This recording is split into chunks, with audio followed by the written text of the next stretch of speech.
Welcome to Courage on the Pitch. North Carolina champions again! Here's Megan O'Keefe. What's up, everyone? Welcome back to Courage on the Pitch, brought to you by Wake Orthopedics Urgent Care. And we've got another awesome episode for you coming up today. I know I say it every time, but obviously any Courage player on the show is going to be great.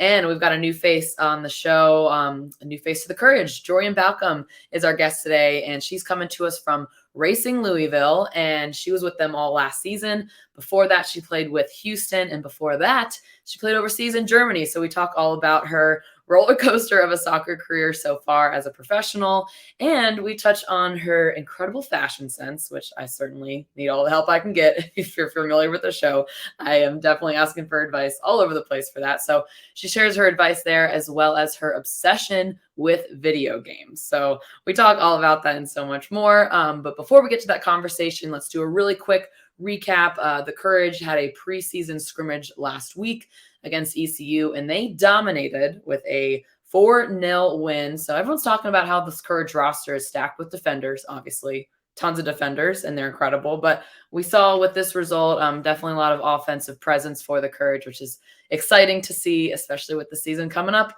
almost upon us, which we will get into some previews at the end of this episode. So without further ado, right after this break, we'll get into our conversation with Jorian. Courage on the Pitch. Off the field. Joining us on the show, Courage on the Pitch. New face of the team. We're going to get right into, what it's like for you to be joining the team as a newbie, but also sort of a veteran of the league. But before that, you did something pretty cool over the weekend. The Charlotte MLS team invited the Courage to their home opener, which I was fortunate to be there as well, and it was sick. So what was it like for you to get to be at that game? Yeah, that crowd was wild. Like, I've never seen that many people before. Like, the stadium was literally packed. And obviously they got us tickets and had us in a nice spot. So we had the perfect view of the field and the atmosphere, the environment. Like, it is going to be good for Charlotte out there. It was so much fun. I mean, we had so much fun, right? I know. I was so excited for you guys too, because it felt like a cool bonding experience for so many of you guys off the field. I know you've just been doing preseason and probably like playing, and then when you have free time, you're just like sleeping. So for you guys to have the chance to like actually get to bond and do something like non-playing related was probably pretty cool. Yeah, and the fan base was crazy too, like hella supportive. Yeah, like so it was really cool to see. It was dope. Yeah, 74,000 over that, which was insane. I'm like, can't wait for these numbers to come out to some Courage games. I'm like, I know, like, put us on the big screen. Come over. Come to Raleigh. We out here. Yeah, we had some cool shout outs on social media too. So yeah, that was cool. Yeah. So anyway, for you, as we mentioned, you came over to the team in the preseason from Louisville. So what has the transition been like? What's it like training with the Courage and that classic, the infamous Courage training environment that's so intense? What's that like? I mean, you just said it. The intensity, it was just a complete change of pace, like literally change of pace. And one thing I really like is that everyone shows up, and like the second you step on the field, like you are working your ass from start, literally from warm-ups until you walk off the training pitch, which was something that was really cool to me. And I think that's why this club is so special, because they do pride on like hard work and having that like work ethic, period. Otherwise you will not see the field. And learning from the veteran players and from the staff down to literally our rookies, like everyone is pushing you to be the best player you can be that day. Yeah. And I think that's awesome, because I can personally say that since day one of preseason up until now, that I have been getting better as a soccer player every day. So I think that's just awesome, the culture they're building here, and have already had like a foundation established. Yeah, that's awesome. Yeah, because yeah, you definitely played in so many different places, like not only with college, played at LSU, Colorado State, and then you're overseas for a bit, Houston, Louisville, Raleigh. I'm just wait. You can't say Colorado State. Colorado Boulder, because that rivalry, don't throw me at Colorado State. University of Colorado Boulder, CU. I don't need people grilling me for that. Good correction. That's on me. That's all. No, it's cool. Before I get some hate, yeah. Good. No, that's important. We do not need to be, having any hate thrown at you. So, But yeah, see, cool. And then I played in Champions League in Prague after I signed with Houston, and then played in Germany. That was super cool in the Bundesliga. And then after that, that's when I went to Louisville, and here I am now. Been all over. yeah, that's so many different environments, I feel like. So while you're Definitely. while you're overseas, what was the most interesting thing about playing in like an international environment compared to where you're at now with like NWSL? I think the biggest difference in soccer compared to the NWSL, like the NWSL is straight like athleticism, power, soccer, technique, all of that. Whereas overseas, I think it's more of like a technical piece, which is why I think, for instance, when I was last year with Kentucky or in Kentucky, and we had the International Women's Cup, so we ended up playing Bayern in the final, which was kind of cool because I played against them in Germany, and just being able to see like how different like the soccer extremes are. I would definitely say the athleticism and like physicality of the NWSL is what separates the league from most. Yeah. So looking at the Courage roster, so many people like fans, media, whatever, are looking at the roster and like just showing how stacked we are with defenders, which yes, we have a ton of defenders. But for you as a striker, what's your message to the fans and to the media? Like, hey, we've still got some offensive power, and like you being one of them, like, what do you want fans and media to know about the Courage offense this season? My biggest thing is just to trust us, what we're doing, what we're building. Having a veteran piece in each part of the field also is always helpful. And I think, I guess not relying, but relying on them to help. Like, we're such a new team this year, and I think they've been helping us, they've been pushing us, and we're just kind of getting to learn each other's like playing tendencies, like growing relationships on and off the field, which is super important, because then obviously that's going to translate to the games. And ultimately just trust what we have building here this season. Trust the process. It's going to be a good one. Yeah, it really is though, because I think people do look at it at the roster and they're just kind of like confused, honestly, because we're so new, but we're still good, Yeah, I'm sure from a player's perspective, I'm sure a lot of fans are curious. I'm curious at this level too. How do you do that as a player, come to a new team with so many new faces? Like, what's your approach to try to make the team mesh as quickly as possible without sort of forcing it? But like, how do you start to approach that? I think just already coming in with the mindset of like being ready to learn, adapt. You don't know if you're going to play like the position you're used to playing, or like you don't know the coach's playing style, what players have been used to in the past that have been at this club for years. And I think, the mindset is everything. You just, the league is constantly changing. Like, you just genuinely don't know like what's going to get thrown at you, and being able to adjust and, thrive in whatever you're given and taking advantage of like each opportunity, I think is the biggest thing when you're coming to a new place. Love that. And for you, again, like talking about the offense, we'll get to the fun stuff in a bit. Soccer talk is fun too, but I like fun. That, yes. especially for the new people. How would you describe your playing style, like as a striker? I would say I am a typical 9, post up, strong, play off and connect with the midfield, but then also like the technical piece. I have pace, which I think most people don't associate 9s with. But I think just being strong and able to play off. You have such great midfielders that are playing underneath me, and then just being confident and hungry in front of goal too is something I love doing, and just working hard as much as I can with this team, Love that. I've had the chance to come out to training and like look around the team, and the difference for me just from watching last season to this season is there's some size out there. Like, we've got some height, because and I would come out there, I'm like, I'm towering over everyone out here right now. But yeah, I mean, I feel like you bring that like confidence, some height, that like, strength. So that's been really cool to see the transition of the roster as well. Like more additions of some size. Definitely, I know. I'm like, hey, now I'm not just the only big one out here. We're all big and strong. Mike's getting us right in the weight room too, and on the field. Yeah. Love it. All right. I love that. Okay. So transitioning into some off-the-field stuff. I know we were chatting offline about all your interests off the field, but first I want to talk about your fashion because I'd ask a lot of players about this. 'Cause I feel like the Courage and just like women's soccer players in general have a really good sense of fashion. I clearly missed the boat on this because I'm like always trying to ask for some advice. But for you, my first question is how would you describe your fashion in like 3 or 4 words? Like 4 words. I would say streetwear, comfortable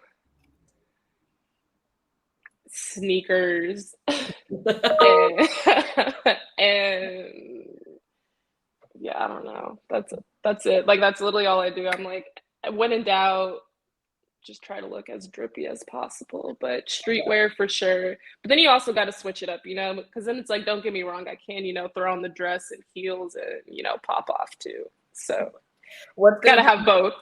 I love that. What's gonna be your go-to game day fit, like the walk-in outfit for the first game? You don't have to give us any surprises, but what would be your? See, I don't even know yet. It's in the making. I actually just ordered clothes and they came in today. So I have 2 packages downstairs. So we're gonna make it work.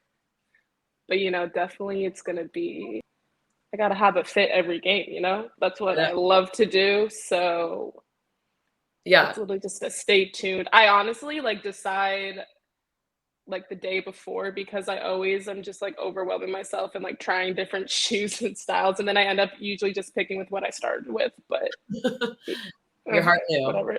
Your heart knew what was meant for you. Okay, so speaking of sneakers, you revealed to me this super cool thing that you did. It was over the pandemic. You started personally designing shoes for people. Yeah, it was like prime time, like peak COVID when you're just bored in the house. And like, I like art, I like drawing, painting, all of that. So then literally I just grabbed all my old shoes that I either would never wear anymore, or like, I'm like, you know what, maybe I can switch them up to the point where I would wear them again. So then I just started painting my shoes randomly one night and like posted it. And people were like, oh my God, where did you get those? And I was like, I mean, I painted them. I was bored. And then that's just when friends and like people started randomly DMing me and reaching out, and it just kind of took off from that. And I made a little Instagram page and everything, but then obviously like I got busy, season started back up, but it was like a cool pastime, and I was like, wow, I can actually kind of do this. That's awesome. Might get back into it. I feel like I have to. I mean, you might now that you've here. I mean, hopefully you'll start and you might get some DMs again. But so what was your like creative process? I have no artistic ability whatsoever. So would people like ask you or tell you sort of like their style, or would you design it based on like what you knew about them? If they were close friends, like how would you approach designing a shoe? It was mainly just whatever they wanted. I'd be like, what are you into? What colors do you like? Or I can draw like different characters or like whatever, literally whatever. And then most people are kind of just like, do your own thing. I trust what you do. So it's just at the time I'm like, this might seem kind of cool. Let's try it out. And then it's like, obviously you can't really go back and fix it. So you got to stick with it and just hope it comes out dope. But I had one design, and then a lot of people started liking that certain design, which kind of made it easier because they'll be like, oh, I want a pair like that. And I'm like, okay, say less, I got you. That's so cool. Yeah, I'll usually just draw out whatever, and I'll legit draw the whole shoe, color it in on paper, whatever, to see how it looks visually before I even start on the shoe. I'm kind of like, not a perfectionist, but pretty close to it. And and then just paint, honestly.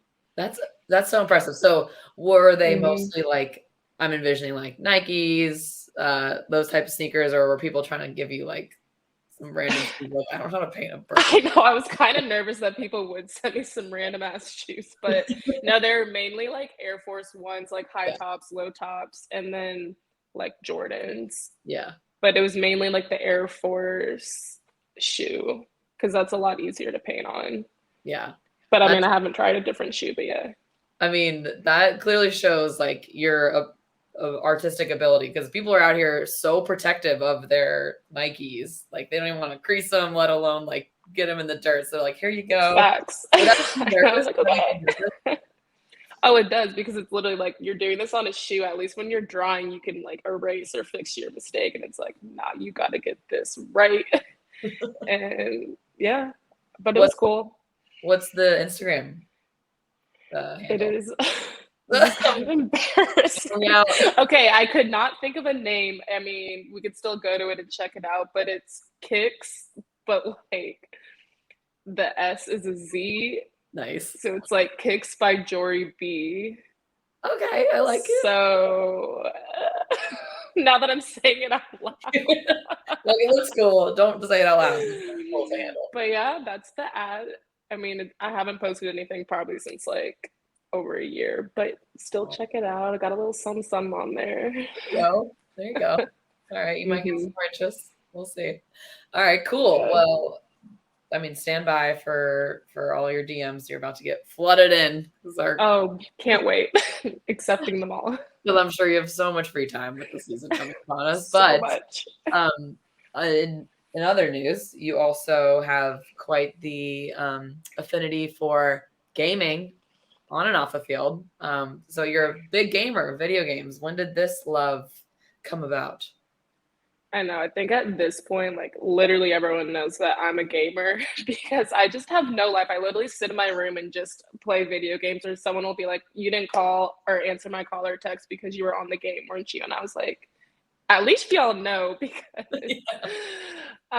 yeah, just literally since I was a little kid, I had the old school like Nintendo 64, the Atari, where you pop the actual game in the top of the cartridge, and had every PlayStation from the first one up until now. I have the PS5, Flex. had Xbox, GameCube, the Wii, PSP, which was way ahead of their time back then. That was probably my favorite like handheld ever. Really? Had the Game Boys, DS, like you name it, and I'm locked in. Yeah, no kidding. I'm like picking. I don't even recognize. I'm such an amateur with this, but we're talking GameCube. I can get on your level. See, GameCube, we talked about that. Yeah. Mario Party, Mario Kart. I love it. And it was cool because you could play the GameCube games on the Wii, and you could like set your GameCube controllers at the top of the Wii and play with the actual controller too. Yep. That was clutch, I will say. I'm trying to think of like relatable video game stories. Mario Party, we talked about that one. For my 16th birthday, all I asked for was Guitar Hero. And then I would just sit after school, ask any of my high school friends that probably weren't my close friends, because they were just like, you are just playing Guitar Hero alone all the time. Wait, that was a fun one too, though. And Rock Band. Yeah. Okay, so what games are you currently playing right now?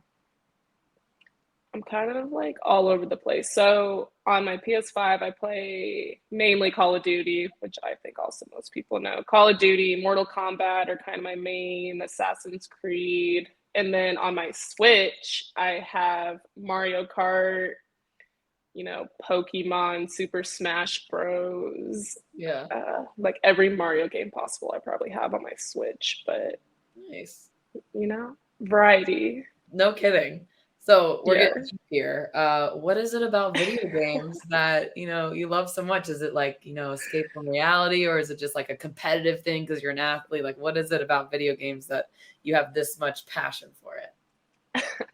I think it is almost like a competitive thing, because I will literally buy a game. If it's like a campaign or like single player story mode thing, I will genuinely sit there for hours to like try to beat the game in one day.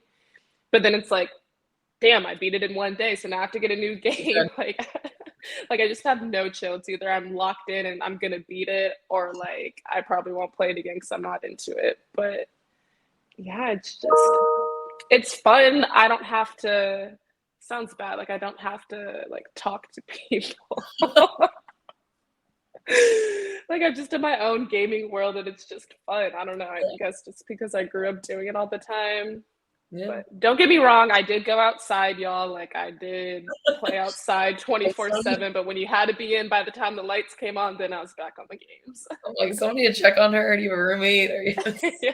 in the light of day? Headset on, it's I'm Yeah. probably gonna be in there for a few hours, like uninterrupted.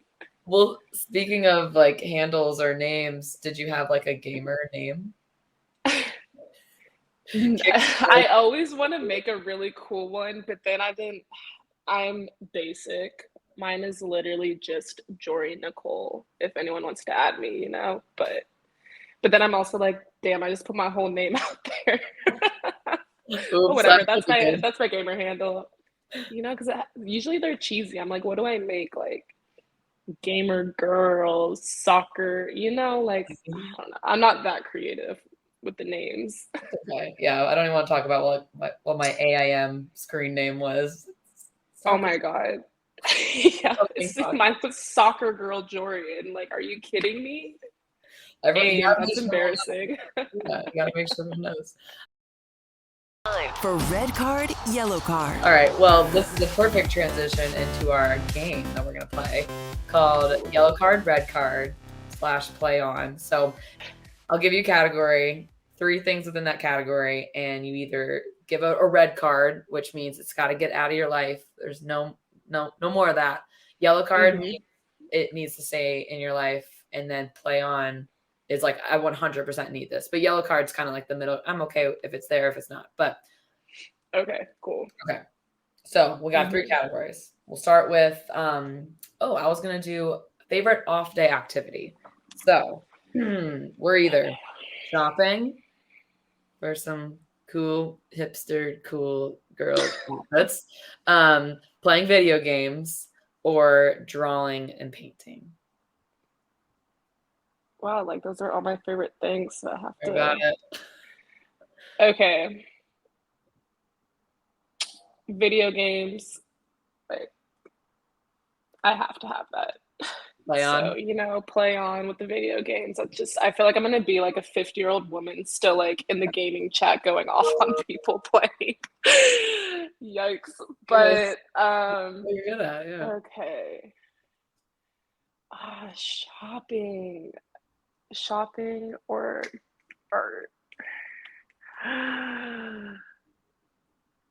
Oh my gosh, I don't know. Okay, I think I might have to give a yellow card to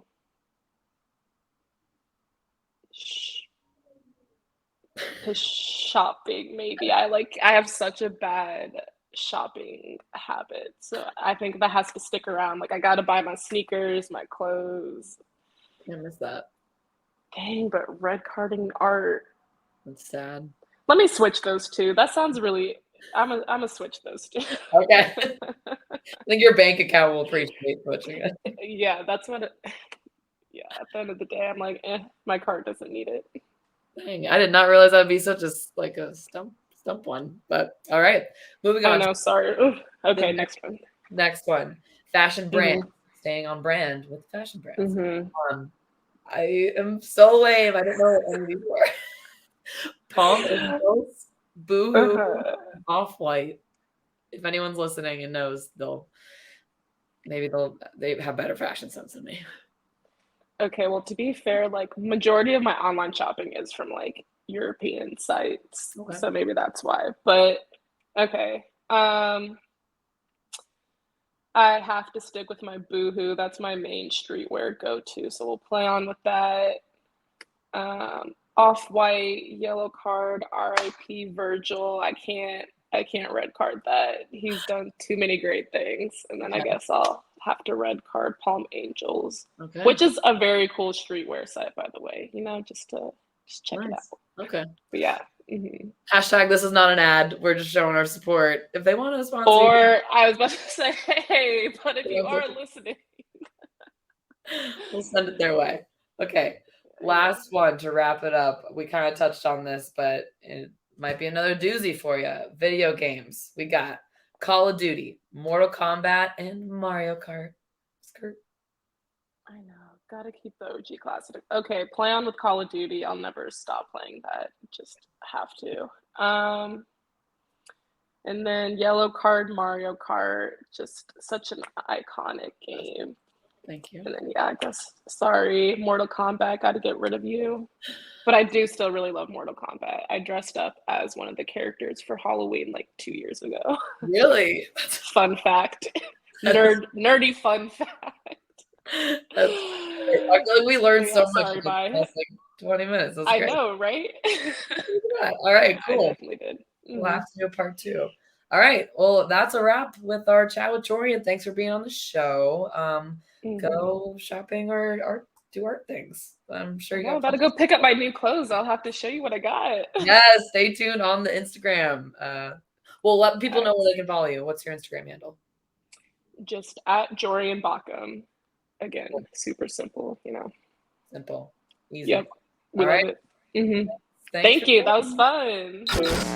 Coming up on Courage on the Pitch. Alrighty, thanks Jorian for joining us on the show. Real quick, we'll do a preview of the games coming up for the Courage. They have one more preseason match on Saturday, March 12th.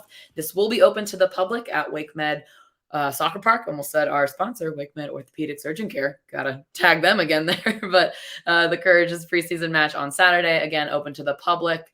And there'll be some information on social media on the Courage's Twitter about how you can attend that. And then we've got the Challenge Cup right upon us. Saturday, March 19th at home. The Courage take Gotham, New Jersey Gotham FC. It's a mouthful, but facing off against them Saturday, March 19th. Get your tickets for the very first Challenge Cup match at home. It's going to be an exciting one. So thanks, guys, so much for tuning into this episode. You can listen wherever you get your podcasts and new this season. You can check us out on WRAL Sports Plus channel on Thursdays at 9 p.m. Thanks, guys. Have a great week. Courage on the Pitch with Megan O'Keefe is part of the Capital Broadcasting Podcast Network, with new shows available every Thursday on WRALSportsFan.com or wherever you get your podcasts.